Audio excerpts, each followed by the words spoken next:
I was beyond pleasantly surprised. From every restaurant that we went to the pyramids that we went to go see this morning, to Diego's museum. It's just like so rich in like history and modernity, high taste and nice people. And it's also nice to be here and feel accepted. I think we all want to be like loved and appreciated, and I don't have a desire to go outside of where like I'm loved or wanted. And so when I heard that Mexico City wanted me to come, I was like, yeah, then that's where I want to go. I want to go where the love is at. So.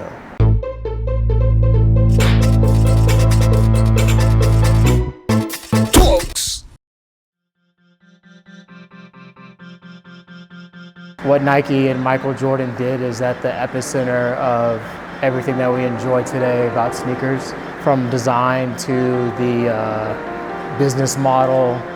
It's something that could never be duplicated. And so everything else just kind of is second place.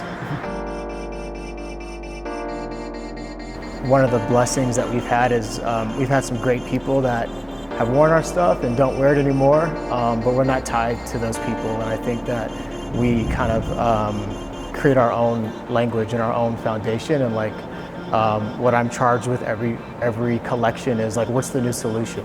You know, what's missing from that kid's wardrobe? What does he need now that he can't find on the racks? And that's, you know, that's fear of God. You know, we can't be reactive. We can't follow trends. We have to kind of take risks. I think this whole Nike project was like a risk, and a new silhouette, a new shape, and a new basketball shoe that the kid doesn't know how to wear. You know, he has to like learn how to like, how am I gonna wear my jeans with this? So which shorts am I gonna wear with this sneaker? You know, we can all buy a Jordan 1 and we know how to pull that off.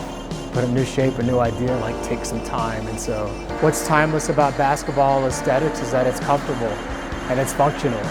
And even if something happens with the sport where the sport goes away and the sport maybe loses some relevance because of the rich history in it, it's always going to speak back to a very strong past. I wear my essential sweatpants all the time, and then I'll wear like $1,000 jacket that is that we've put a lot of like love and attention to detail into. And I like to mix my stuff. And so I think subconsciously in working with Nike and Essentials and Mainline, I've kind of made this high-low where I can mix all these things that I like together and still kind of speak the same language. My hope is to try and be elegant and comfortable.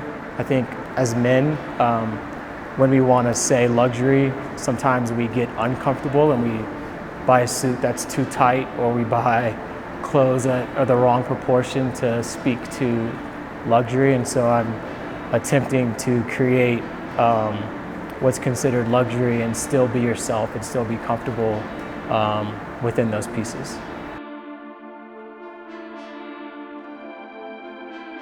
I was just talking earlier, it's like I'm always chasing an emotion. I don't know what my design is gonna look like as far as a sneaker, but I know how I want the consumer to feel. And so until I get to that place of, hey, this feels like a Christmas present, or hey, this feels like a solution to my closet, or hey, I can wear this with my jeans, that's kind of what I'm chasing. And so I do like some modern stuff, but like when I'm creating, I'm trying to like get into a place where people weren't sampling and there was no reference to what they were doing. It's kind of like the Jordan conversation. It's like there was no reference for those shoes. They were all like new ideas. You know, it's like saying a new thing. And I think now we're in a world where musicians are sampling and shoes are getting colored up, and there's not the newness that maybe was back in the 70s in the music that was coming out back then.